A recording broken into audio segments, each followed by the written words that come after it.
Université Paris 1, Panthéon-Sorbonne. Le master professionnel de droit bancaire et financier de Paris 1 a été créé il y a plus d'une trentaine d'années par le regretté professeur Christian Gavalda, qui était devenu déjà à l'époque un des meilleurs spécialistes français de droit bancaire, avec d'autres évidemment à Paris 1. À l'origine, c'était un diplôme d'études supérieures spécialisées, donc un diplôme à orientation professionnelle. Il l'est demeuré lorsqu'il est devenu un master il y a quelques années, puisque c'est désormais un master professionnel de deuxième année, donc de cinquième année dans le cursus universitaire, à orientation professionnelle dans le secteur du droit bancaire et du droit financier. Les deux grands piliers de la formation, c'est effectivement d'un côté le droit bancaire, donc une orientation vers le monde bancaire et l'activité bancaire, mais de l'autre aussi, et c'était un peu plus nouveau ces dernières années, une orientation assez forte vers le droit boursier, ou plus largement le droit des marchés financiers, c'est-à-dire le monde de la bourse et de la finance, les deux aujourd'hui, banque et finance, étant devenus indissociables. C'est donc un master à vocation professionnelle. Il a été construit à raison de cette finalité. Cela commande par exemple son contenu, qui est un contenu très technique, qui consiste en particulier à transférer non seulement des savoirs, mais également des savoir-faire aux étudiants. Cela implique des méthodes particulières, des méthodes qui se veulent les plus actives possibles. Il y a certes quelques cours, soit des cours de remise à niveau, soit des cours de sensibilisation, mais principalement c'est sous forme de séminaires, avec un petit groupe d'étudiants que la formation est réalisée par tous les intervenants, quels qu'ils soient. Cela commande aussi cette vocation professionnalisée, la nature des intervenants, puisque dans ce master, on y rencontre tant des universitaires que des professionnels, des universitaires qui sont évidemment spécialisés, ce ne sont pas des généralistes, si je puis dire, du droit, ce sont des universitaires spécialisés, reconnus dans leur domaine, soit de droit bancaire, soit de droit boursier, soit des deux, quand ils savent combiner les deux, et aussi un très grand nombre de professionnels ou de praticiens qui viennent de banques, qui viennent d'institutions financières, qui viennent d'institutions administratives qui surveillent, contrôlent, encadrent ces secteurs bancaires et boursiers. Mais il y a aussi des professionnels qui viennent de cabinets d'avocats et qui sont parmi les plus spécialisés et les plus reconnus de la place. Le master se déroule sur une année universitaire, cela va de soi. Il est découpé en deux grandes parties. Une première partie de début octobre à fin mars, début avril, de cours et de séminaires à la faculté, au Panthéon, en présence des étudiants et des intervenants. Une deuxième partie à partir du mois d'avril, qui peut se dérouler jusqu'à fin septembre, qui est une partie de stage. Le règlement du master, prévoyant que les étudiants doivent effectuer un stage pour obtenir leur diplôme, quel que soit par ailleurs le résultat aux examens, et que ce stage doit être d'une durée minimum de 2 mois, qui peut aller jusqu'à 6 mois. Il faut savoir qu'en pratique, les étudiants jusqu'alors n'ont aucune difficulté pour trouver pour des stages et trouvent en général des stages plutôt longs et ont toujours tendance à faire des stages de 6 mois. Il peut leur arriver d'ailleurs d'enchaîner 2 stages dans des banques différentes ou dans une banque et un cabinet d'avocats, ce qui d'ailleurs leur permet de multiplier les expériences, de stages de 3 mois.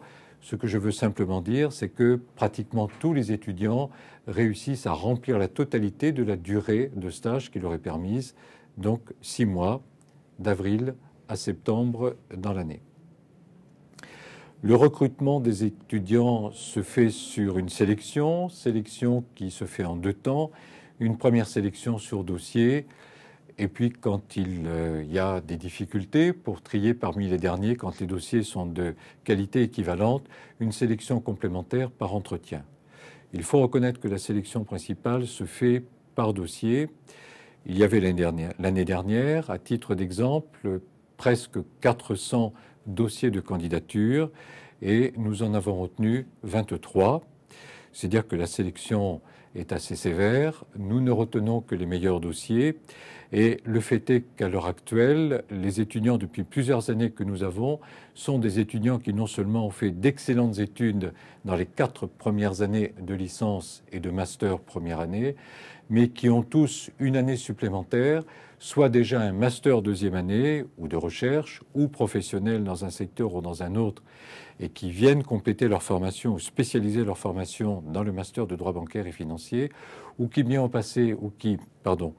ont aussi bien passé une année à l'étranger, dans une université étrangère, ou bien parfois ont déjà eu une expérience professionnelle relativement accusée d'une année, 2 années, et qui reviennent à l'université pour approfondir d'une manière plus large et plus précise les acquis qu'ils ont pu obtenir dans leur travail. Ce qui veut dire que tous les étudiants que nous retenons sont non seulement d'excellents étudiants par leurs études, mais aussi sont des étudiants avancés par leurs connaissances et par leur formation. La sélection se fait juste avant l'été qui précède. Elle se fait fin du mois de juin, début du mois de juillet, les dossiers devant être déposés au plus tard un peu après la période des vacances de Pâques. Je parle des vacances universitaires. Ce master est très reconnu depuis longtemps dans les milieux professionnels. Il a depuis longtemps un appui très fort des banques de la place. Il a également un appui très important des grands cabinets d'avocats spécialisés de la place. Il bénéficie aussi d'une reconnaissance des autorités administratives qui surveillent le secteur bancaire et le secteur boursier. Je pense par exemple à l'autorité des marchés financiers. Il bénéficie actuellement d'un parrainage, mais qui est un parrainage qui peut évoluer, mais d'un parrainage actuellement qui est celui d'un éditeur dans le domaine du droit bancaire, financier, plus largement du droit des affaires, qui est le journal spécial des sociétés, mais aussi à l'heure actuelle un parrainage d'une banque particulière, mais encore une fois cela peut évoluer, qui est la Société Générale. Je dois dire que le parrainage d'une banque est quelque chose d'important parce que d'abord cela assure un certain volant d'intervenants de grande qualité qui actuellement viennent de la direction des affaires juridiques de la Société Générale et qui sont parmi les tout meilleurs juristes de banque de la place. Et cela assure aussi une certaine politique de stage, une certaine garantie aux étudiants d'obtenir des stages, soit directement dans cette banque, soit dans d'autres banques que celle-ci sait mobiliser le jour venu. Donc ce parrainage présente un intérêt tout particulier pour les étudiants. Et c'est vrai que beaucoup de ces étudiants ou ces anciens étudiants, après leur stage, pour beaucoup d'entre eux, ont en général la chance d'obtenir un premier emploi. L'insertion professionnelle au fil des années se maintient. Elle est, je puis le dire, très bonne. Je ne connais pas ces dernières années, depuis en tout cas que j'ai la chance d'avoir la responsabilité de ce master d'étudiants qui auraient eu des difficultés définitives pour trouver un emploi. Tous, plus ou moins rapidement, mais plutôt rapidement, trouvent un emploi. Si je voulais faire une statistique, grossièrement, je dirais qu'à peu près 2/3 trouvent un emploi assez vite dans le secteur bancaire, je veux dire dans les banques et les institutions boursières, et qu'à peu près 1/3 trouvent assez rapidement un emploi dans un cabinet d'avocats spécialisé. Voilà ce que je pouvais dire sur ce master que j'ai le plaisir de diriger depuis des années.